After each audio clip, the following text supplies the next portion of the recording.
पाठशाला की पहली क्लास, 3 मूर्तियां, 230 करोड़ रुपए और क्रिसमस पर पीएम मोदी का कौन सा ऐसा गिफ्ट कि पूरे इंडी गठबंधन को सांप सूंघ गया। गली, सड़क, चौराहा सब एक ही परिवार के नाम। यूपी से पीएम मोदी ने राहुल, अखिलेश को तगड़ा नाप दिया क्या? वाजपेयी के पोखरण से लेकर मोदी के ब्रह्मोस तक कांग्रेस लेफ्ट का वो इतिहास जिसे मोदी न बदलते तो गजब हो जाता। और देश के न्यूक्लियर बम को हिंदू बम बताने वाले और बाबरी से जोड़ने वाले गजब कांड का भी चैप्टर पहले खोलने जा रहा हूं। देखिए, एक जमाना था जब इस देश में सर्वोच्च सम्मान से लेकर समाधि स्थल तक, म्यूजियम से लेकर मूर्तियां तक, सब कुछ गांधी परिवार के नाम पर चला करते थे। मोटे तौर पर सड़क से लेकर स्टेडियम तक, योजना का नाम हो, अवार्ड का नाम हो, सब पर गांधी परिवार की मोनोपोली हुआ करती थी।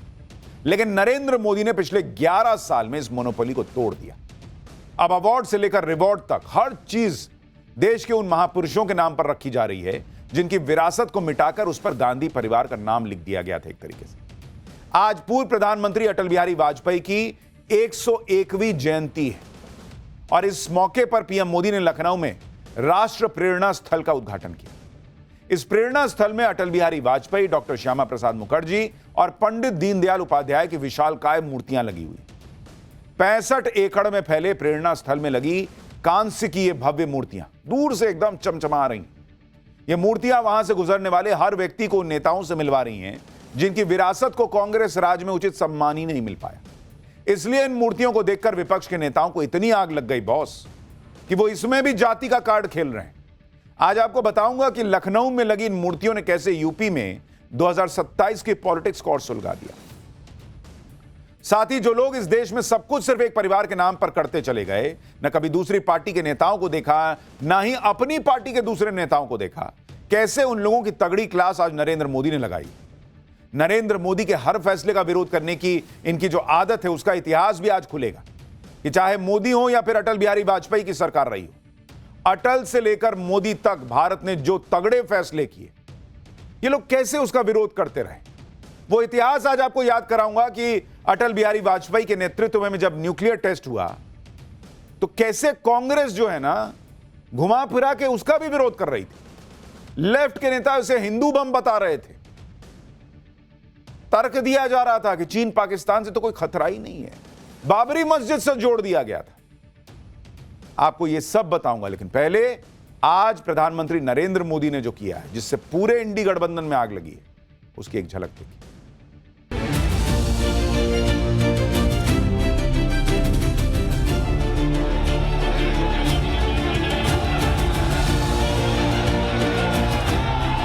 आजादी के बाद भारत में हुए हर अच्छे काम को कैसे एक ही परिवार से जोड़ने की प्रवृत्ति पनपी, एक ही परिवार का गौरवगान, परिवारवाद की राजनीति की एक विशिष्ट पहचान होती ताकि उनके परिवार का कद बड़ा दिखे और उनकी दुकान चलती रहे। कि 96% की आबादी में से आपको कोई भी ऐसा महापुरुष नहीं मिला आपकी पार्टी में भी जिसकी मूर्ति लगाई जा सके। ये तीनों लोग आरएसएस से जुड़े हुए थे। ये आरएसएस प्रेरणा स्थल है।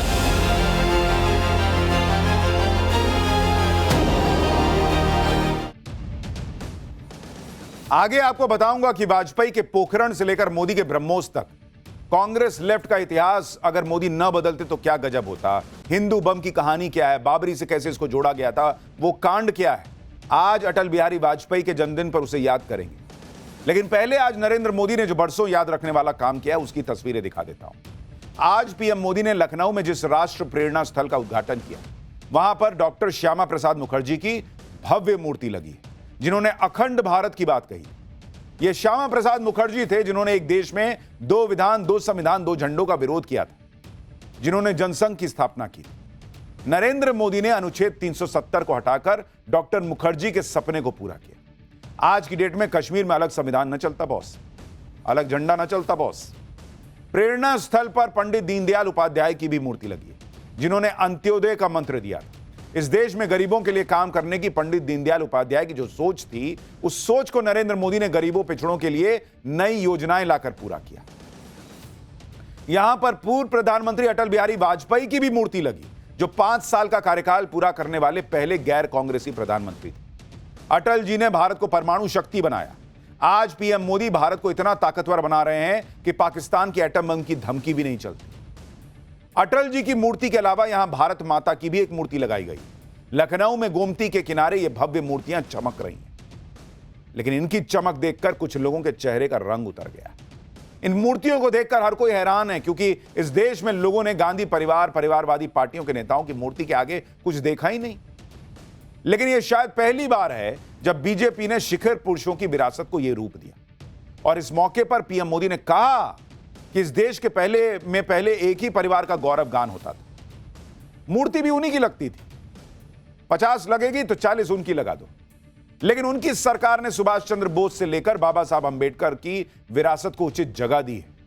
सुनिए पीएम मोदी ने कैसे परिवार की मूर्तियां लगाने को टारगेट किया, तो आग लग गई। कि आजादी के बाद भारत में हुए हर अच्छे काम को कैसे एक ही परिवार से जोड़ने की प्रवृत्ति पनपी। किताबें हो, सरकारी योजनाएं हो, सरकारी संस्थान हो, गली, सड़क, चौराहे हो, एक ही परिवार का गौरवगान, एक ही परिवार के नाम, उनकी ही मूर्तियां, यही सब चला। भाजपा ने देश को एक परिवार की बंधक बनी इस पुरानी प्रवृत्ति से भी बाहर निकाला है। कैसे बाबा साहब आंबेडकर की विरासत को मिटाने का प्रयास हुआ, दिल्ली में कांग्रेस के शाही परिवार ने यह पाप किया, और यहां यूपी में सपा वालों ने भी यही दुस्साहस किया। लेकिन भाजपा ने बाबा साहब की विरासत को मिटने नहीं दिया। आज दिल्ली से लेकर लंदन तक बाबा साहब आंबेडकर के पंचतीर्थ उनकी विरासत का जयघोष कर रहे हैं। लखनऊ में बने इस भव्य राष्ट्र प्रेरणा स्थल की खूब चर्चा हो रही है। इसके पीछे एक दिलचस्प कहानी भी है, वो आपको थोड़ी देर में बताऊंगा। लेकिन पहले इस प्रेरणा स्थल के बारे में सुनिए। यहां 2 लाख से ज्यादा लोगों की क्षमता वाला बड़ा ग्राउंड है। कमल के आकार का डिजिटल म्यूजियम है जो 98,000 वर्ग फीट में फैला है। भारत माता की प्रतिमा है और 6300 वर्ग मीटर में म्यूजियम ब्लॉक। 3000 लोगों के बैठने की कैपेसिटी वाला ओपन एयर थिएटर है। खास तौर से बना 3 हेलीपैड है जो उसकी उपयोगिता को और बढ़ाता है। मेडिटेशन सेंटर है, योगा सेंटर है, विशाल स्टेज है, परिसर में खूबसूरत पाथवे भी है। यह राष्ट्र प्रेरणा स्थल 230 करोड़ की लागत से बना है। कांस्य की प्रतिमाओं का निर्माण राज्य ललित कला अकादमी ने कराया है। प्रतिमाओं के निर्माण में 85% तांबा और 5-5% सीसा, टिन और जस्ते के सम्मिश्रण का उपयोग हुआ है। साथ ही मूर्तियों के चारों तरफ पानी के फव्वारे और स्टेज का निर्माण किया गया है। यूपी की योगी सरकार ने राष्ट्रीय प्रेरणा स्थल बनाने की घोषणा 2019 में कर दी थी। 2023 में इसका निर्माण शुरू हुआ और 2025 के आखिर में, यानी 3 साल से भी कम समय में, भव्य तौर पर लखनऊ की नई पहचान के रूप में यह देश के सामने है। लेकिन यह राष्ट्र प्रेरणा स्थल जहां बना है वो भी बहुत इंपॉर्टेंट है, क्योंकि वहां पहले कूड़े का पहाड़ हुआ करता था। यहां डंपिंग ग्राउंड बना हुआ था। इसे घैला डंपिंग ग्राउंड कहा जाता था। चौतरफा गंदगी, इतनी बदबू कि लोग वहां जाने से कतराते थे। इसके कूड़े से गोमती नदी प्रदूषित हो रही थी। इस इलाके की उपजाऊ जमीन जहरीली हो रही थी। यूपी सरकार की तरफ से बताया गया कि यहां 32 एकड़ में 6 लाख मीट्रिक टन कूड़े का पहाड़ था। उस कूड़े के पहाड़ को हटाकर यहां पर प्रेरणा स्थल बनाया बॉस। यानी विरासत और विकास का मैसेज एक साथ चला गया कि किसी के राज में कूड़े का पहाड़ बनता है, किसी के राज में उस कूड़े के पहाड़ को हटाकर विरासत की मूर्ति दिखती है। कूड़े के पहाड़ की जगह खूबसूरत राष्ट्र प्रेरणा स्थल बनाने के लिए पीएम मोदी ने सीएम योगी की जम के तारीफ भी की। जिस जमीन पर यह प्रेरणा स्थल बना है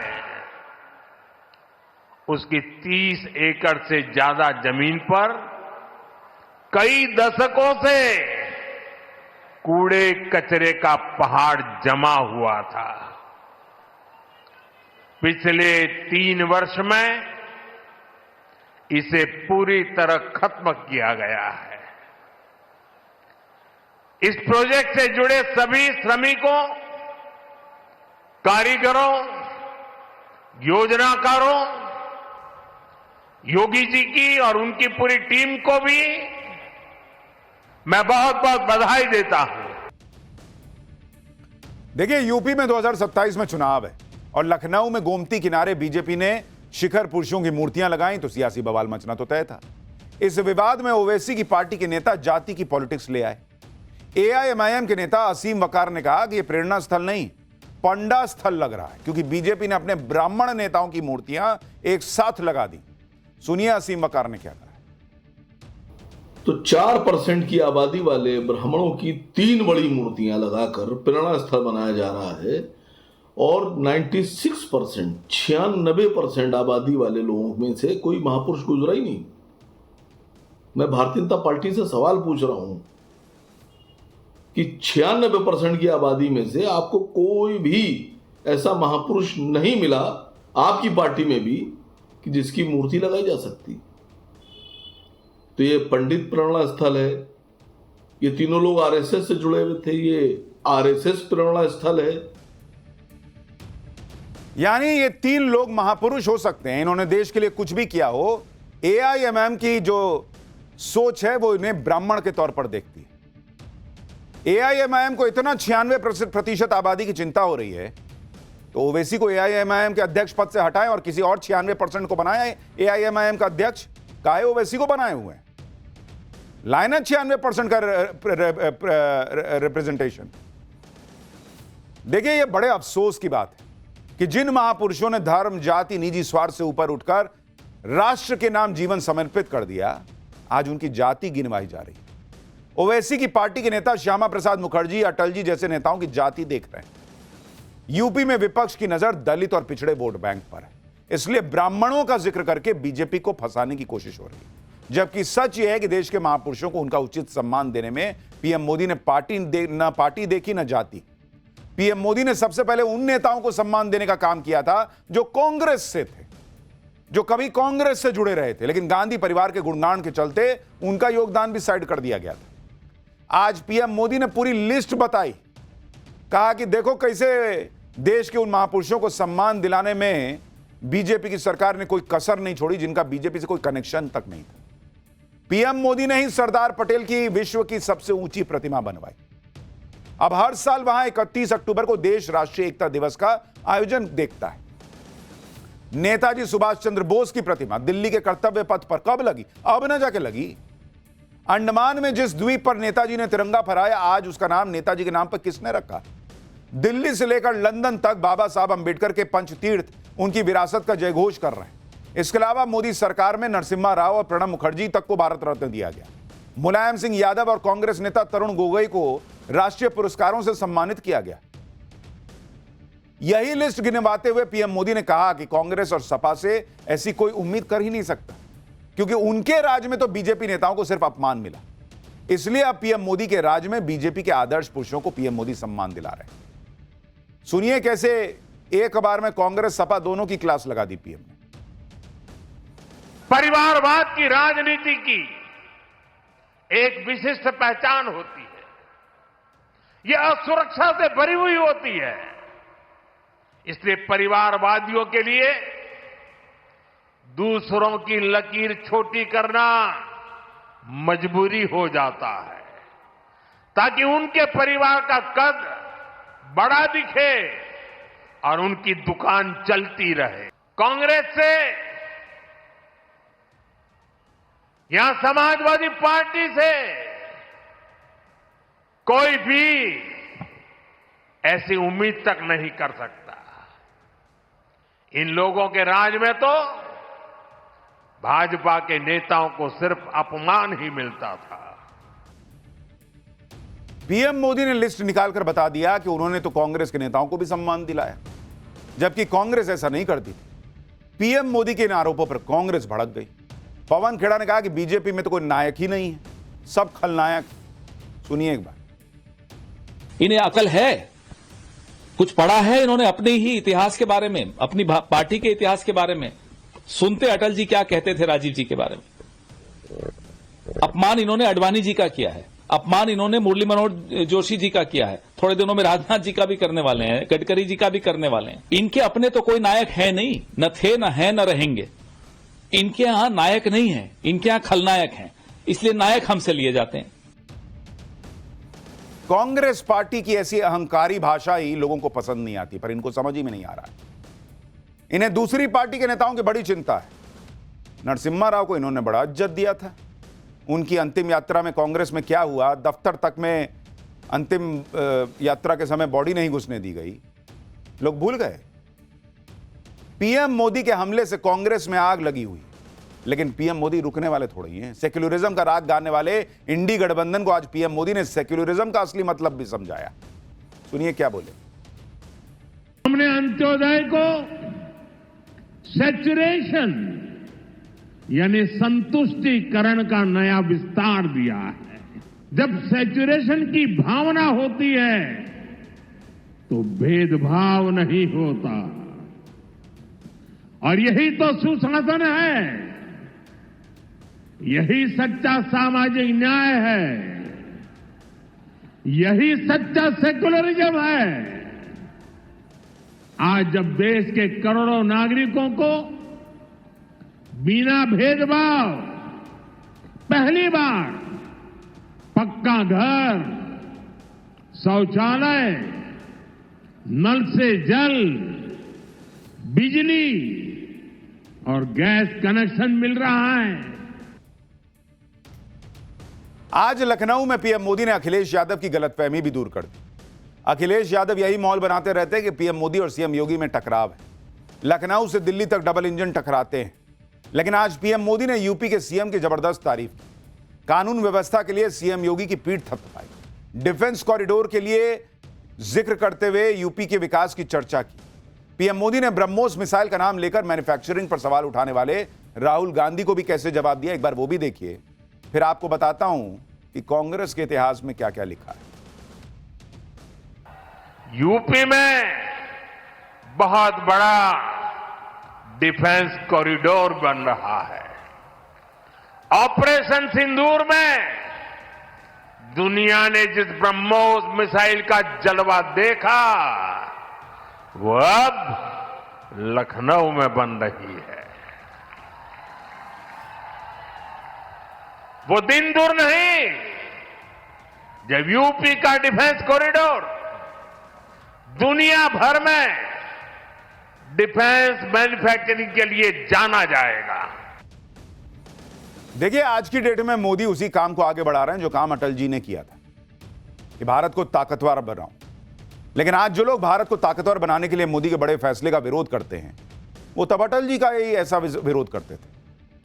आज उसका चैप्टर भी आपको देखना चाहिए कि कांग्रेस ने कैसे कैसे कांड किए हैं। आप सुनेंगे तो हैरान रह जाएंगे, क्योंकि आज अटल जी की जयंती है, तो वो इतिहास भी याद कर लेते हैं। जब अटल बिहारी वाजपेयी ने साल 1998 में भारत को परमाणु शक्ति बनाने के लिए टेस्ट किया था, और तब भी कांग्रेस ने घुमा फिरा के इसका विरोध ही कर दिया था।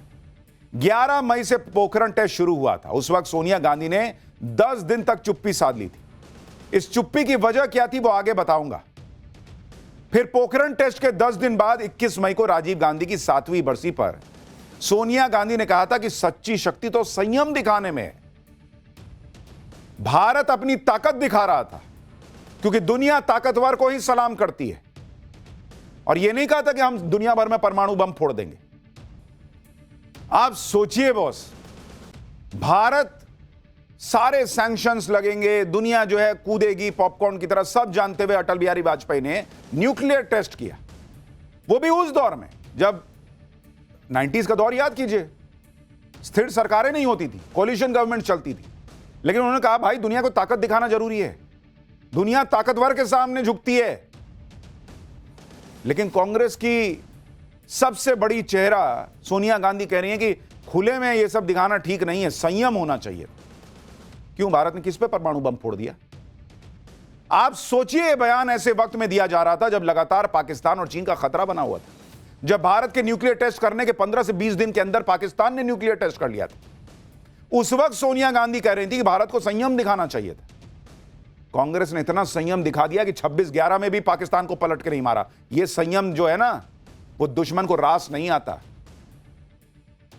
आज भारत घर में घुस के मारता है तो पाकिस्तान की हैसियत क्या है उसको समझ में आती है।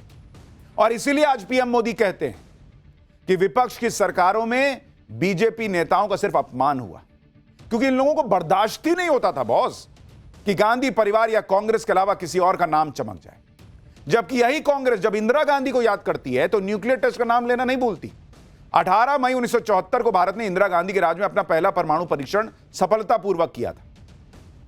उसी को याद करते हुए इसी साल कांग्रेस ने इंदिरा गांधी की निर्णायक लीडरशिप का डंका बजाया था, जब कांग्रेस ने कहा था कि मुश्किल वक्त में भी इंदिरा गांधी ने बड़ी बहादुरी दिखाई थी। तो इंदिरा गांधी के समय न्यूक्लियर टेस्ट हो रहा, वाह बहुत बढ़िया, यह भारत की ताकत है। जब अटल बिहारी वाजपेयी के राज में न्यूक्लियर टेस्ट हुआ तो ना संयम दिखाना चाहिए था। आपकी पॉलिटिक्स क्या देश के ऊपर है? अटल बिहारी वाजपेयी की सरकार में जब न्यूक्लियर टेस्ट हुआ तो कांग्रेस की तरफ से सोनिया गांधी ने करीब 10 दिन चुप्पी साधे रखी। ऐसा इसलिए हुआ क्योंकि कांग्रेस के अंदर ही न्यूक्लियर टेस्ट को लेकर दो अलग अलग राय चल रही थी। पत्रकार सभा नकवी की किताब shades of saffron from Vajpayee to Modi के मुताबिक सोनिया की चुप्पी कांग्रेस के भीतर चल रहे दो अलग अलग राय की वजह से थी। एक तरफ शरद पवार पोखरण टेस्ट को नेशनल प्राइड मानते थे और दूसरी तरफ सलमान खुर्शीद, मणिशंकर अय्यर और जयराम रमेश, जो कि सोनिया के ज्यादा करीबी थे, उन्होंने पोखरण टेस्ट का सीधे तौर पर विरोध किया, भर्त्सना करने का सुझाव दिया। और जब 10 दिन बाद सोनिया गांधी ने चुप्पी तोड़ी तो उन्होंने कह दिया कि सच्ची शक्ति संयम में। साल 1998 में जब संसद में न्यूक्लियर टेस्ट पर बात हुई तो पी चिदम्बरम ने कल खुलकर कह दिया था, भाई ये तो भारत की न्यूक्लियर वेपन फ्री नीति के खिलाफ है जो टेस्ट हुआ है। पी चिदम्बरम ये तर्क दे रहे थे कि हमें तो चीन से कोई खतरा ही नहीं है। इस टेस्ट को लेकर अटल जी ने खतरा बढ़ा दिया। सुनिए साल 1998 में पी चिदम्बरम ने संसद में खड़े होकर क्या कहा था। तब वो कांग्रेस के नेता नहीं थे लेकिन विपक्ष में थे। Nuclear weapons is simply inconsistent with the moral authority that India acquired over the last 30 years to tell the world that our goal is a nuclear weapon-free state. If you seriously believe in a nuclear weapon-free world, I urge you, I most humbly urge you, abjure weaponization until there is a full and proper debate in this country and in this parliament of the need to acquire nuclear weapons and to induct them into the armed forces. It is simply inconsistent. It cuts at the very root of our commitment to a nuclear weapon-free state to acquire a whole arsenal of nuclear weapons. There was no threat to India. The last war with China was fought 36 years ago, and the circumstances under which that war began and concluded are still surrounded in controversy. The last war with Pakistan was fought 27 years ago. You have invented a threat in China. आप इन लोगों का vision सोचिए boss. इनको China Pakistan से कोई खतरा नहीं दिख रहा था उस जमाने में। कह रहे हैं आपने न्यूक्लियर टेस्ट कर लिया इसलिए खतरा बढ़ गया। दुनिया में न्यूक्लियर फ्री दुनिया बनाने के लिए भारत को टेस्ट नहीं करना चाहिए था। अमेरिका बना ले न्यूक्लियर वेपन, रशिया बना ले, चाइना बना ले, हम बस नहीं बनाएंगे तो दुनिया सफल हो जाएगी। वाह, यह है इन नेताओं की पॉलिटिक्स। और अटल बिहारी वाजपेयी से लेकर मोदी तक का एक ही क्लियर विजन है बॉस, ताकत है तो दुनिया झुकती है। आज है ना ब्रह्मोस, फोड़ दिया ना पाकिस्तान को। आज है ना राफेल, खड़ा है ना वो चिकन स्नैक पर। यूनुस और उसके कट्टरपंथी कितना भी उछले, उनको पता है कि वहां खड़ा है राफेल। चाइना को पता है, पाकिस्तान को पता है, और यह ताकत दिखाना जरूरी है। हाँ ठीक है, बिना वजह नहीं मारेंगे, लेकिन मारने की नौबत आएगी तो इतना मारेंगे कि याद रखोगे। यह है नए भारत की ताकत। यह है वाजपेयी से लेकर मोदी की पॉलिसी और बाकियों की। संसद में तब लालू यादव ने भी न्यूक्लियर टेस्ट का विरोध कर दिया था। लालू यादव ने यहां तक कह दिया था कि क्या जरूरत थी बम फोड़ने की। इतने गंभीर मुद्दे पर लालू यादव मजाक मजाक में कह रहे थे कि जब पीएम बम फोड़ रहे हैं तो आम लड़के भी बम फोड़ेंगे। सुनिए 1998 में न्यूक्लियर टेस्ट पर लालू यादव ने तब क्या कहा था। आपकी पार्टी में, एलआई पार्टी में, देश की समस्या में चारों तरफ बड़ा भारी भूकंप मचा हुआ है, इसलिए आप कोई लोग गुमराह कर रहे हैं।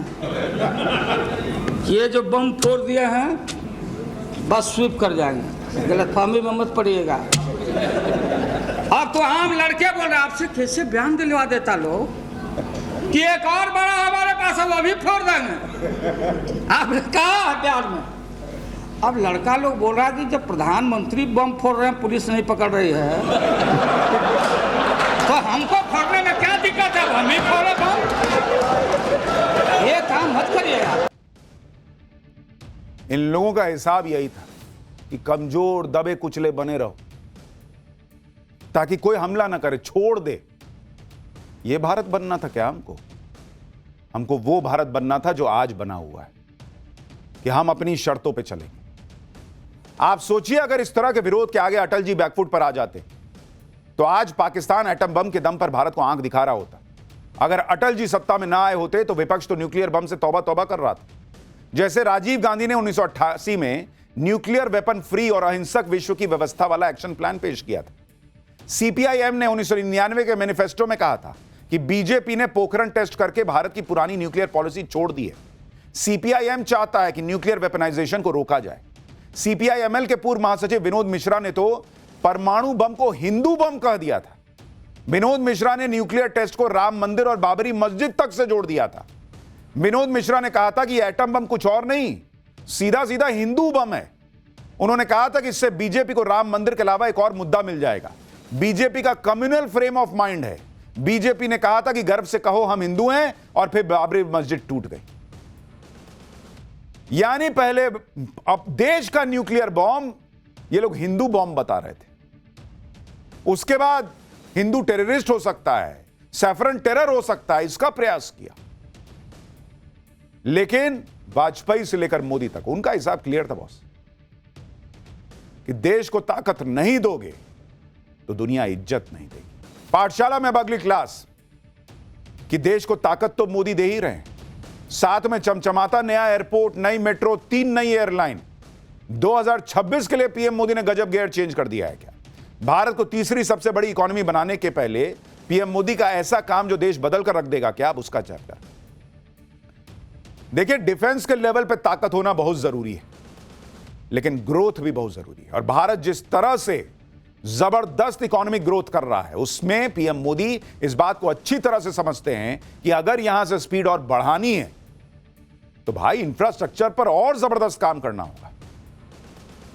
अगर आप विकासशील नहीं विकसित राष्ट्र बनना चाहते हैं तो आपका इंफ्रास्ट्रक्चर भी डेवलप्ड कंट्री जैसा होना चाहिए, क्योंकि जितना बेहतरीन इंफ्रास्ट्रक्चर होगा भारत उतनी और तेजी से स्पीड पकड़ेगा। इसलिए आप देखिए कि पीएम मोदी ने अब गजब गियर चेंज किया है। नए भारत की ऐसी शानदार तस्वीरें आ रही हैं कि दुनिया हैरान है। नरेंद्र मोदी का फोकस इस वक्त है भारत में वर्ल्ड क्लास इंफ्रा तैयार करना, और पीएम मोदी ने जो विजन देखा है, जिस विजन पे काम हो रहा है, उसे आप भी देखिए कि भारत का इंफ्रास्ट्रक्चर तेजी से बदल रहा है। वर्ल्ड क्लास एयरपोर्ट्स बन रहे हैं, एक्सप्रेसवे बन रहे हैं, हाईवे का जाल तो दिख ही रहा है, रेलवे की भी तस्वीर बदल रही है। बढ़ती कनेक्टिविटी से इकोनॉमी को बूस्ट मिला है। बिना इंफ्रास्ट्रक्चर डेवलपमेंट किए कोई देश आगे ना बढ़ सकता, और पीएम मोदी ये बात जानते हैं। 10 साल से उन्होंने पूरी ताकत झोंकी हुई है इंफ्रास्ट्रक्चर को बेहतर करने के लिए, और अब वो एक एक करके पूरे हो रहे हैं और दुनिया नया चमकता हुआ भारत देख रही है। ये सब कैसे हो रहा है? पीएम मोदी ने क्यों गियर चेंज किया है?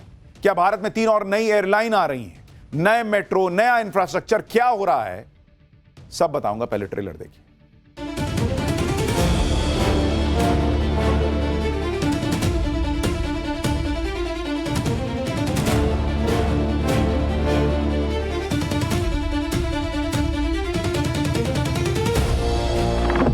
जब बुलेट ट्रेन का काम रफ्तार पकड़ता है,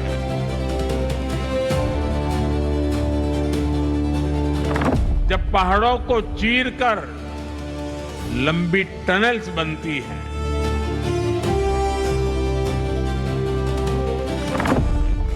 तब भारत के नौजवानों की उड़ान को नए पंख लगते हैं। ये संस्कृति और समृद्धि का जीवंत प्रतीक है।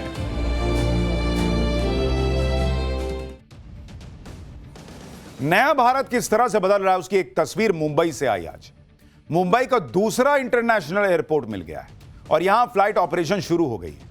बेंगलुरु से इंडिगो की फ्लाइट नवी मुंबई एयरपोर्ट पर लैंड हुई तो उसका शानदार स्वागत हुआ। लेकिन आप बॉस एयरपोर्ट देखिए, फ्लाइट के रनवे पर आते ही उसे वाटर सैल्यूट दिया गया। फ्लाइट के दोनों तरफ टैंकर से पानी की बौछार के बीच प्लेन निकला। यह एक तरीका होता है कि आप सैल्यूट दे रहे हो। नवी मुंबई इंटरनेशनल एयरपोर्ट का उद्घाटन अक्टूबर में पीएम मोदी ने किया था। उसके बाद अब इस एयरपोर्ट पर फ्लाइट ऑपरेशन शुरू हो गया है। नवी मुंबई इंटरनेशनल एयरपोर्ट पर पहली फ्लाइट लैंड होने से पहले कल ड्रोन शो का आयोजन हुआ था। इस दौरान 1500 ड्रोन्स ने शानदार विजुअल प्रेजेंटेशन दी थी। आप तस्वीरें देखिए, इसमें मुंबई की परंपरा, विकास यात्रा सबको दिखाया गया था। नवी मुंबई इंटरनेशनल एयरपोर्ट पर लैंड हुई पहली फ्लाइट के पैसेंजर्स भी काफी खुश दिखाई दिए। सुनिए इन लोगों ने क्या कहा है। आज का दिन का हम वेट कर रहे थे, तो मैंने यहाँ से स्पेशली कल मैं बंगलौर गया ताकि जब मैं पहली फ्लाइट पकड़ के अपने इस शहर के अंदर उतर सकूं। वही मुंबई में इतना अच्छा इंटरनेशनल एयरपोर्ट आ रहा है और खुशी का माहौल है, सबको सब कुछ लग रहे हैं। ये हमारे नवी मुंबई, पनवेल, कलम्बोली जो भी सब रहवासी है उसके लिए एक आज खुशी का दिन है। भाई नवी मुंबई इंटरनेशनल एयरपोर्ट को जो देख रहा है वो कह रहा है कि क्या ही गजब एयरपोर्ट बना है, क्या इंफ्रास्ट्रक्चर बन रहा है। आप देखिए कि ये एयरपोर्ट 1160 हेक्टेयर में फैला है और उसके रनवे की लंबाई 3700 मीटर है। इसके एंट्रेंस पर कमल का डिजाइन है। पैसेंजर हैंडलिंग कैपेसिटी 9 करोड़ सालाना है। सालाना 3.25 million metric ton cargo handling capacity है। पहले फेज की लागत 19,650 करोड़ रुपए रही है। यानी जब यह पूरी तरह बनकर तैयार हो जाएगा तो सालाना 9 करोड़ पैसेंजर इस एयरपोर्ट का इस्तेमाल कर सकेंगे। इस एयरपोर्ट के बनने से नवी मुंबई की तस्वीर बदल जाएगी। सुनिए एक बार इस पर पीएम मोदी ने क्या कहा है, फिर आपको बताता हूं। एयरपोर्ट तो नया बन ही रहा है, नई एयरलाइंस भी आ रही हैं। नवी मुंबई इंटरनेशनल एयरपोर्ट एक ऐसा प्रोजेक्ट है जिसमें विकसित भारत की झलक है। ये छत्रपति शिवाजी महाराज की धरती पर बना है और इसका आकार कमल के फूल जैसा है। यानी ये संस्कृति और समृद्धि का जीवंत प्रतीक है। इस नए एयरपोर्ट से महाराष्ट्र के किसान यूरोप और मिडिल ईस्ट के सुपरमार्केट से भी जुड़ जाएंगे। यानी किसान की ताजा उपज, फल, फूल, सब्जी और मछुआरों के उत्पाद तेजी से ग्लोबल मार्केट तक पहुंच पाएंगे। देश में ऐसे ऐसे नए एयरपोर्ट बन रहे हैं कि देखने वाले की आंखें फटी की फटी रह जा रही। आप देखिए कि किस तरीके से असम के गुवाहाटी में लोकप्रिय गोपीनाथ बोरदोलोई इंटरनेशनल एयरपोर्ट का नया टर्मिनल हाल में ही बनकर तैयार हुआ और इसका उद्घाटन पीएम मोदी ने 20 दिसंबर को किया था। खास बात यह है कि पीएम मोदी ने इस नए टर्मिनल के डिजाइन का अनावरण इसी साल फरवरी में किया था और 1 साल के अंदर यह बनकर तैयार हो गया। और आप देखिए एयरपोर्ट है बॉस, जो आदमी देख रहा कह रहा है कि बाप रे बाप ये एयरपोर्ट लग रहा है, ये तो जबरदस्त चीज लग रही है। आदमी फ्लाइट लेके देखने चला जाए एयरपोर्ट, ऐसा एयरपोर्ट बना है। फरवरी 2026 तक यहां फ्लाइट का ऑपरेशन भी शुरू हो जाएगा। गुवाहाटी एयरपोर्ट के नए टर्मिनल की थीम नेचर पर आधारित है। इसे बनाने में करीब 140 मीट्रिक टन बांस का इस्तेमाल किया गया है। देश के एविएशन सेक्टर में आने वाले समय में बड़ा चेंज देखने को मिलने वाला है, क्योंकि भाई एयरपोर्ट तो एक से एक बन ही रहे हैं। अब मोदी सरकार ने देश में 3 नई एयरलाइन कंपनियों को ऑपरेट करने की मंजूरी दे दी है। इसमें पहली एयरलाइन है शंख एयरलाइन, जिसकी स्थापना साल 2023 में हुई थी। सितंबर 2024 में संचालन को मंजूरी मिली। डीजीसीए की तरफ से एनओसी भी मिल गया है और शंख एयर मुख्य तौर पर यूपी में ऑपरेट करेगी। लखनऊ और नोएडा में इसका केंद्र होगा। अगले 2 साल में 20 एयरक्राफ्ट का फ्लीट तैयार करेगी। दूसरी एयरलाइन है फ्लाई एक्सप्रेस। यह हैदराबाद की कार्गो सर्विस कंपनी की एयरलाइन है। रूट और ऑपरेशन की जानकारी अभी नहीं दी गई है। तीसरी एयरलाइन जो आ रही है वो है अल हिंद एयरलाइन, जो दक्षिण भारत और खाड़ी के देशों के बीच ऑपरेट करेगी। भारत के 40 शहरों को जोड़ने की योजना है। सऊदी अरब, कतर, ओमान, यूएई में इंफ्रास्ट्रक्चर तैयार है। 3 नई एयरलाइन शुरू होने से एविएशन सेक्टर में कंपटीशन और बढ़ेगा और इंडिगो जैसे बड़े प्लेयर्स को और चुनौती मिलेगी।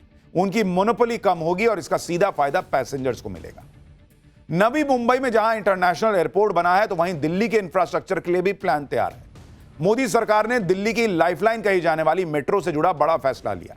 दिल्ली मेट्रो की 3 नई लाइन बिछाई जाएंगी, जिससे दिल्ली वालों को कम्यूट करना और आसान होगा। मोदी सरकार ने नए साल में दिल्ली का ट्रैवल मैप बदलने की पूरी तैयारी कर ली है। सरकार ने दिल्ली मेट्रो के विस्तार को मंजूरी दे दी है। दिल्ली मेट्रो के फेज 5A में 3 नए कॉरिडोर बनाए जाएंगे। नए प्रोजेक्ट में 16 किलोमीटर लंबी मेट्रो लाइन बिछाई जाएगी। इसमें 13 नए स्टेशन बनेंगे, 10 अंडरग्राउंड और 3 एलिवेटेड होंगे। पहला कॉरिडोर आरके आश्रम मार्ग से इंद्रप्रस्थ तक होगा। इस कॉरिडोर की लंबाई 9.9 किलोमीटर होगी। दूसरा कॉरिडोर एरो सिटी से IGI एयरपोर्ट T1 तक हो जाएगा। यह कॉरिडोर 2.2 किलोमीटर लंबा होगा। तीसरा रूट तुगलकाबाद से कालिंदी कुंज के बीच बनेगा। इसकी लंबाई लगभग 4 किलोमीटर होगी। ये तीनों नए रूट अगले 3 साल में बनकर तैयार होने हैं, जिसके बाद दिल्ली में मेट्रो लाइन की लंबाई 400 किलोमीटर हो जाएगी। मेट्रो विस्तार प्रोजेक्ट पर करीब 12,015 करोड़ रुपए खर्च होंगे। मेट्रो विस्तार से रोजाना ऑफिस जाने वाले 60,000 लोगों को फायदा होगा। और अगर गाड़ियां कम निकलेंगी तो शायद प्रदूषण में भी असर दिख सकता है, कम हो सकता है प्रदूषण। पीएम मोदी देश में वर्ल्ड क्लास इंफ्रास्ट्रक्चर को लेकर कितना सीरियस हैं, वो भी आपको दिखाता हूं। तीसरी बार प्रधानमंत्री बनने के बाद पीएम मोदी ने करीब 5 लाख करोड़ रुपए के इंफ्रास्ट्रक्चर प्रोजेक्ट शुरू किए। पीएम मोदी का फोकस वर्ल्ड क्लास कनेक्टिविटी पर है, रोजगार पैदा करने और आर्थिक विकास को सपोर्ट करने पर। बागडोगरा, बेटा, वाराणसी और कोटा में एयरपोर्ट डेवलपमेंट को मंजूरी दी गई। इन सबको बनाने के लिए 7,339 करोड़ रुपए का निवेश होगा। महाराष्ट्र में डहाणू के पास वधावन में बड़े पोर्ट का निर्माण होगा। साथ ही शिप बिल्डिंग और मैरीटाइम डेवलपमेंट रिफॉर्म होंगे। इसे बनाने में कुल 1,45,945 करोड़ रुपए का खर्च आएगा। प्रधानमंत्री मोदी विकसित भारत का लक्ष्य लेकर बढ़ रहे हैं और इसे पूरा करने के लिए इंफ्रास्ट्रक्चर वर्ल्ड क्लास होना जरूरी है और इसलिए उन्होंने गियर शिफ्ट कर दिया है। सुनिए एक बार पीएम मोदी को। जब Vande Bharat semi high speed ट्रेनें पटरियां पर दौड़ती है, जब बुलेट ट्रेन का काम रफ्तार पकड़ता है, जब चौड़े हाईवे और एक्सप्रेसवे नए शहरों को जोड़ते हैं, जब पहाड़ों को चीरकर लंबी टनल्स बनती हैं, जब लंबे और ऊंचे सी ब्रिज समंदर के 2 किनारों को जोड़ते हैं, तब भारत की गति भी दिखाई देती है और भारत की प्रगति भी दिखाई देती है। तब भारत के नौजवानों की उड़ान को नए पंख लगते हैं। भारत की गति और प्रगति दुनिया देख रही है। अब जिसको नहीं देखना वो ना देखे, लेकिन हम पाठशाला में अगला चैप्टर भी दिखाने वाले हैं, तो वो तो जरूरी देख लीजिए। मंच पर कुमार विश्वास ने ऐसा क्या कह दिया कि योगी राजनाथ दोनों हंसी नहीं रोक पाए। सीएम योगी का बजट भाषण और कवि कुमार के विश्वास की पेमेंट, क्या कनेक्शन बता दिया उन्होंने खुद ने, अब इसके बारे में बताता हूं। उत्तर प्रदेश के सीएम योगी आदित्यनाथ को गंभीर छवि का नेता तो सभी मानते हैं, लेकिन कई बार ऐसे मौके आते हैं जब योगी आदित्यनाथ जैसे गंभीर छवि के नेता, राजनाथ सिंह जैसे गंभीर छवि के नेता अपनी हंसी नहीं रोक पाते। लखनऊ में पूर्व प्रधानमंत्री अटल बिहारी वाजपेयी की जयंती पर आयोजित कार्यक्रम में ऐसा ही हुआ, जब कवि कुमार विश्वास मंच पर आए और ऐसी ऐसी बातें कहीं कि योगी आदित्यनाथ, राजनाथ सिंह सब हंसने पर मजबूर हो गए। कुमार विश्वास को जैसे ही मंच पर बुलाया गया, उन्होंने मंच पर बैठे लोगों और सत्ता पक्ष से लेकर विपक्षी नेताओं पर अपने अंदाज में चुटकी ली। कुमार विश्वास ने जब मंच संभाला तो कैसे गजब माहौल बना। पहले छोटा सा ट्रेलर देखिए, फिर विस्तार से दिखाता हूं।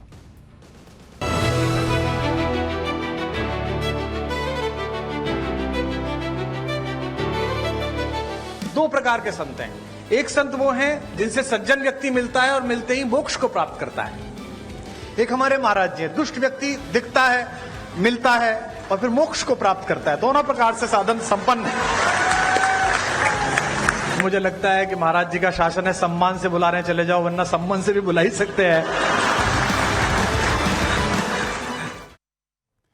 देखिए, ये कार्यक्रम लखनऊ में अटल फाउंडेशन की तरफ से आयोजित किया गया था।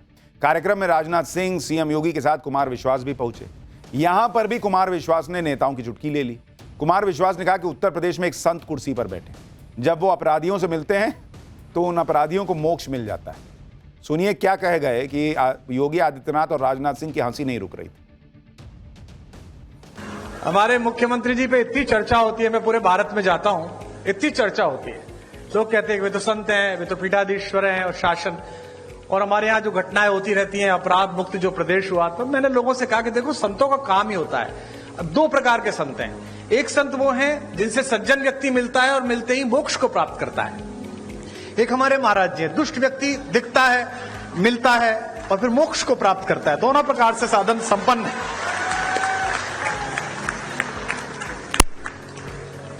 और आवश्यक भी है, क्या करें, देश ऐसी स्थिति में आ गया है, पहले डॉक्टर्स RX लिखते थे, अब RDX लिखने लगे हैं, क्या करेंगे आप।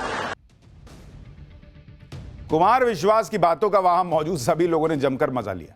कुमार विश्वास ने कहा कि वो 2017 से इस कार्यक्रम में आ रहे हैं, इस बार उनका आने का मन नहीं था, लेकिन सीएम योगी के नाम से उनको डराया गया। कुमार विश्वास की बातें सुनकर वहां कैसे ठहाके लगने लगे, वो बात थी क्या, सुनिए आप भी। मेरी उपाध्यता हर बार ब्रजेश भाई तय करते हैं। 2017 से वो मेरा इसी प्रकार से आर्थिक और भावात्मक शोषण जो कर रहे हैं उसके लिए मैं उनका आभारी हूं। एक आध बार तो मैंने प्रयास किया कि मैं यहां से बच जाऊं महाराज जी, मुझे लगा कहीं जहां दूसरी जगह ठीक ठाक सामान हो वहां जाऊं, तो उसमें फिर जब इनकी नहीं चलती तो ये महाराज जी का नाम ले देते कि महाराज जी आएंगे देख लीजिए आप। तो फिर मुझे लगता है कि महाराज जी का शासन है, सम्मान से बुला रहे हैं चले जाओ, वरना सम्मान से भी बुला ही सकते हैं। अच्छा, कुमार विश्वास ने बीजेपी में हो रहे बदलाव पर भी बात की। कुमार विश्वास ने कहा कि बीजेपी में अब तीसरी पीढ़ी आ गई। अटल जी के काम करने का तरीका अलग था, सीएम योगी के काम करने का तरीका अलग है। जब कुमार विश्वास ने दोनों नेताओं के काम का अंतर बताया तो सीएम योगी जो है वो भी हंसी नहीं रोक पाए। तो दो प्रकार तीन प्रकार की पीढ़ियां पार्टी में आ गई हैं। अटल जी की पीढ़ी थी जिसमें आदरणीय अडवाणी जी, जोशी जी, वो एक पीढ़ी थी। फिर आदरणीय रक्षा मंत्री जी की, प्रधानमंत्री जी की एक पीढ़ी आई। अब एक तीसरी पीढ़ी हमारे यशस्वी मुख्यमंत्री जी की, देवेंद्र फडणवीस जी की। तीन पीढ़ियां लगातार काम कर रही हैं और तीनों के दृष्टिकोण में अंतर है। अटल जी कहते थे कि आपके घर पर कोई कूड़ा फेंके तो आप स्वयं साफ कर दो। मोदी जी की, राजनाथ जी की पीढ़ी कहती है कि आपके घर पे कूड़ा फेंके तो आप उससे ही साफ कराओ। और मुख्यमंत्री जी की पीढ़ी कहती है कि आपके घर पर कोई कूड़ा फेंके तो आप कूड़े को भी साफ करो। आप में से कुछ कम लोग समझे, इसके लिए मैं आपका आभारी हूं। इस दौरान कुमार विश्वास ने मजाकिया अंदाज में अपने शोषण की बात भी कह दी। कुमार विश्वास ने कहा कि उन्होंने उत्तर प्रदेश का बजट भाषण सुना, लेकिन कभी भी सीएम योगी ने नहीं कहा कि कुमार विश्वास को देने के लिए पैसे दिए हैं। सुनिए क्या कहेगा। एक कविता सुनाकर अपना स्थान लूंगा। आप बहुत दूर से आए हैं, मैं क्या करूं, घर जाऊं तुम्हारे? हाँ, मतलब हद हो गई। ऐसा ही बुलाने वाला ऐसे ही आने वाले। इतने बड़े बड़े भाषण सुनता हूं। आज बजट का भाषण में सुनना था मुख्यमंत्री जी का, बजट में ये हुआ, बजट में ये हुआ। मैं पूरा भाषण इस चक्कर में ही सुन गया कि इस बार बजट में हमने ब्रजेश पाठक को पैसे दिए कि कुमार विश्वास को दिया करो। लाइन ही नहीं आई वो वाली, बाकी सब आई, एक लाइन नहीं आई। उसके बाद मैंने बंद कर दिया। मैंने कहा अब खत्म है, अब चलो, अब जो मिलना ही नहीं है। 32-33 साल हो गए इसी क्रम को चलते हुए, छात्र राजनीति से लेकर आज तक ना मुझे मिला ना उसने दिया। तो अब जितना मिल रहा है बेटा, ये लाल लभाव में मिल रहा है जो भी मिल रहा है। कुमार विश्वास ने नेताओं पर मजाक करने के साथ साथ दिल्ली के प्रदूषण पर भी तंज कसा।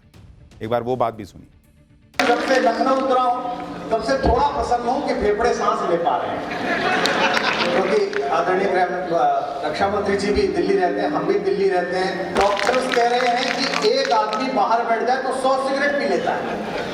इतनी अद्भुत हवा उपलब्ध कराइए। और पानी भी धीमे धीमे ऐसा होने जा रहा है कि इसको पी ले तो आदमी 3 पैक शराब का काम कर जाए।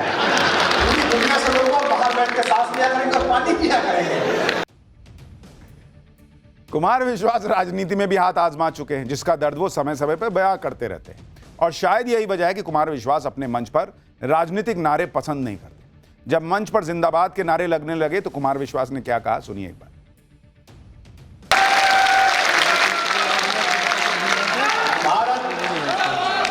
जैसी या तुम सब कुछ करो, ये मैं जब खड़ा हुआ ना तो जिंदाबाद वगैरह।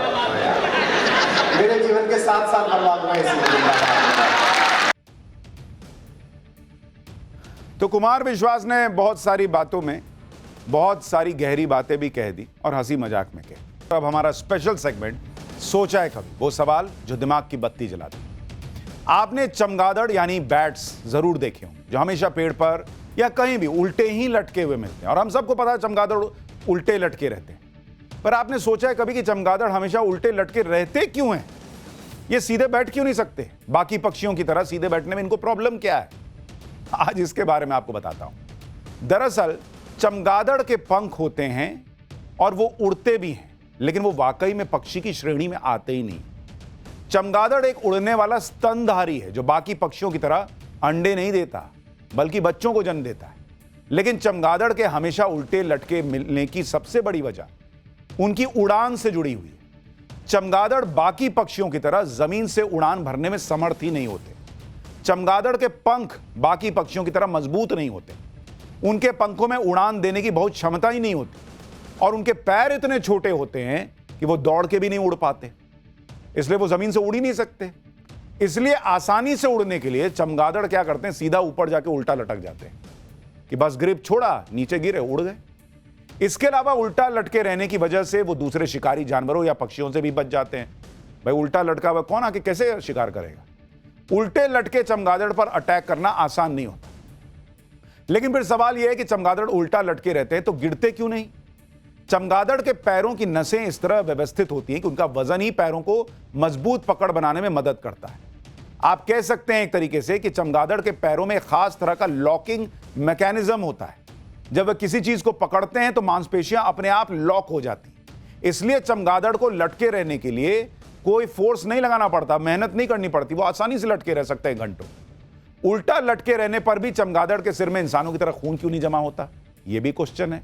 भाई चमगादड़ का शरीर छोटा होता है और उसमें खून की मात्रा कम होती है, इसलिए खून का सर्कुलेशन जो है वो बना रहता है और उनके सिर में खून नहीं जमा होता। तो अगली बार चमगादड़ को उल्टा लटका देखिएगा तो आपको भी कोई आश्चर्य नहीं होगा कि काहे भाई काहे उल्टा लटके हो, सीधा बैठ जाओ। उसको आपको समझ में आएगा बेचारे की मजबूरी है, उड़ ही नहीं पाएगा फिर अगर सीधा बैठ गया तो। आज के लिए इतना ही, नमस्कार।